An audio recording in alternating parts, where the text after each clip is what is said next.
I can't believe Wikipedia is 15 years old, and I'm sorry to end with sort of a downer, but I hope there's a hopeful message at the end. I want to quickly talk about the Free Basel movement and just an update on the situation. So I have a quick question, everyone. Does anyone know of who, Basil Cardabil is?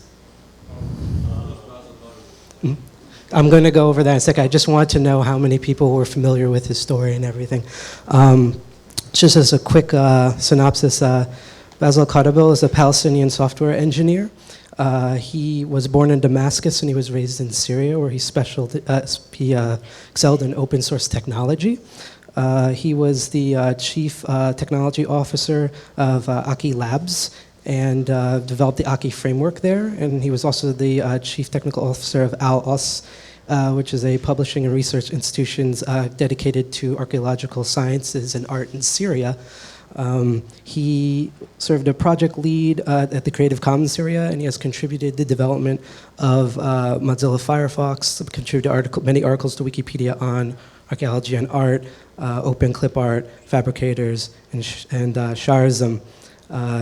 His last project, and I'll tell you what happened to him, was a 3D virtual reconstruction of the ancient city of Palmyra in Syria, which included a real-time visualization of the Temple of Baal, which unfortunately was recently destroyed by ISIS in, I believe, of August 2015. That's going to tie in this in a second. What happened to Basil was on March 15, 2012. There was a giant one-year anniversary of the Syrian uprising, and he was one of 30 people that was arrested and detained despite having no part in the actual uprising. He was just simply taking pictures of the remainder of the temple and trying to do his 3D virtualization. He was interrogated and tortured for 5 days at a military branch in Syria. And to make it even more painful, this was a couple of days before he was going to sign his marriage contract with his wife, which he did 6 months later while still in prison. Unfortunately, after the prison was then raided, I believe in October 2014 by another protesting group, he was moved to an unknown source, and since October 2014, nobody knows where he is.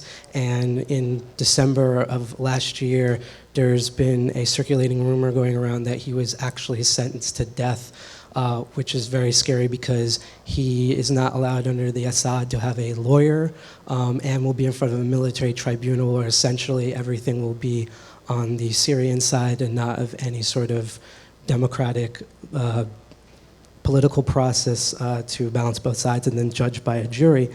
To do a quick quote from Joichi Ichu, which is from the New Parama project, which has taken his research on since he was abducted. For them, the Assad government and ISIS, things like Facebook and the internet seem like subversive activities. I can only imagine how they must have misconstrued open source free culture and things for active rebellion against the government and the establishment. This website here, which is at freebasil.org, is a petition as well as updates on where he is. We are hoping that he is not dead because it's unknown. We're still trying to locate him. And before I go into a quick moment of silence for her situation and just in case, I'd like to read a Valentine's Day poem that his wife wrote to him last year, which is, Basil, I'm very afraid. I'm afraid that the country is being slaughtered, divided, bleeding, and being destroyed. Ouch, Basil. I am very afraid that our dream is changing from seeing ourselves being the generation freeing their country to one witnessing its destruction. Ouch, Basil. I'm very afraid.